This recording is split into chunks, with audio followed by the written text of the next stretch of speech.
13 of us welcome you here. The Seance Show was my second special after the Russian Roulette. It was famously the most complained about show in TV history, I think. Jane, move the ball to let us know that you are here. Okay, all right.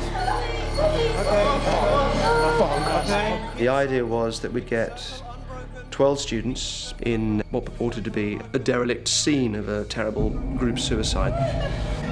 Derren! The point of it was to see whether fraudulent Victorian techniques would work on a modern audience, and quite satisfyingly, as it turned out, they did. And it explains a lot of these things that went on. So earlier in the seance programme, I'd used this thing called the spirit cabinet, which is one of my favourite mediumistic props. It's just feels to me like great theatre, and so many kind of bizarre things happen. Do you want to go? Me? Mm-hmm. Yeah, okay. Okay. Okay, Cool. And it was through performing that I got to know Ian Sharkey. Take a seat. This is my first year of university, and I got asked to be on the seance, which was like a really clever ghost train. It really felt that at the time.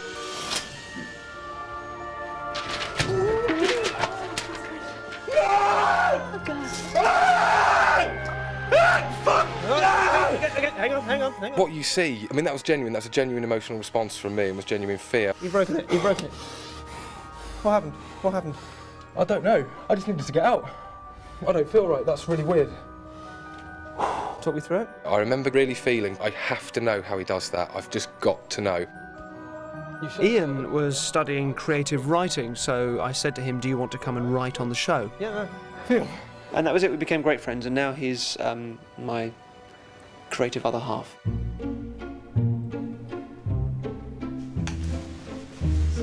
Wow. So sit facing that way. Is it this way? Yeah.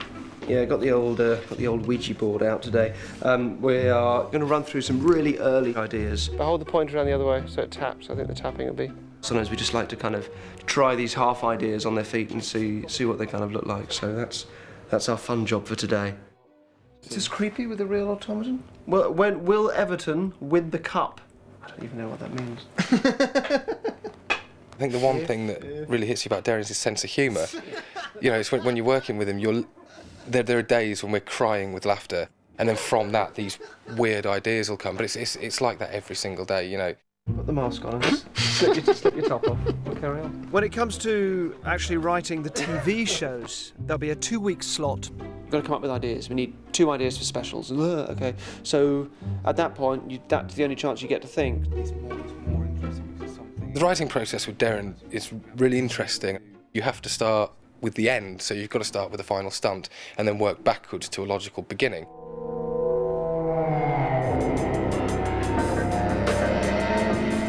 The Heist is probably a good example of this sort of writing process, that you work backwards.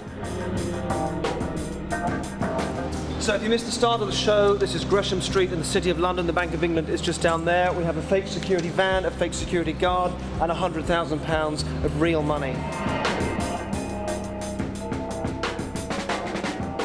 The Heist had come out of an idea whereby I might use my skills to rob a bank.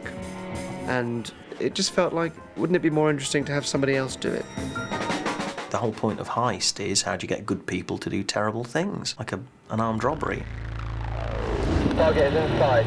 Target is in zone 1. Everything from day one right to the final stunt has to be massively stage managed. You know, every tiny nuance has to be thought out. And cue car. So the car goes past with the music blaring, and there's the colour green and the "Do It" slogan on the poster, and all the triggers create what could be a potentially criminal urge. It was really, really exciting. Excuse me, mate. Put down.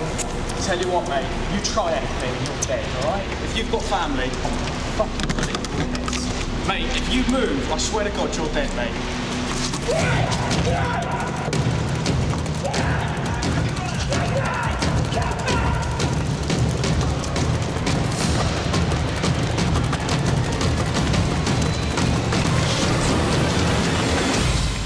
So it's a very interesting and quite difficult writing process to create a drama for somebody who maybe doesn't even know that they're part of it. All right, here, come with me.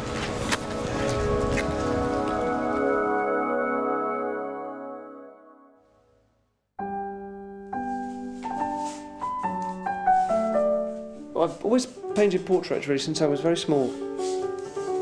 I kind of started really with caricatures, and over the last couple of years I've sort of moved into a more serious sort of approach.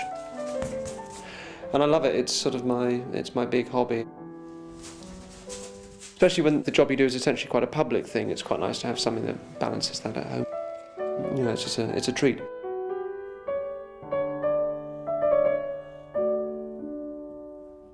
It's really nice sometimes to be able to use the paintings in the magic. And there was the trick with Simon Callow and his portrait. That was fun. Anything you want.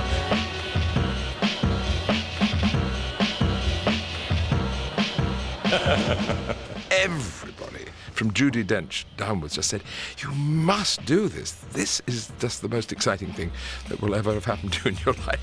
So it's a word that I'm thinking of, which I'm going to try and send to you. It is 4 letters long. He asked me to think of a letter, and I thought of R. And then he asked me to think of a word, and I thought of road. Road. R-O-A-D. Yes. And he said, come over here, please.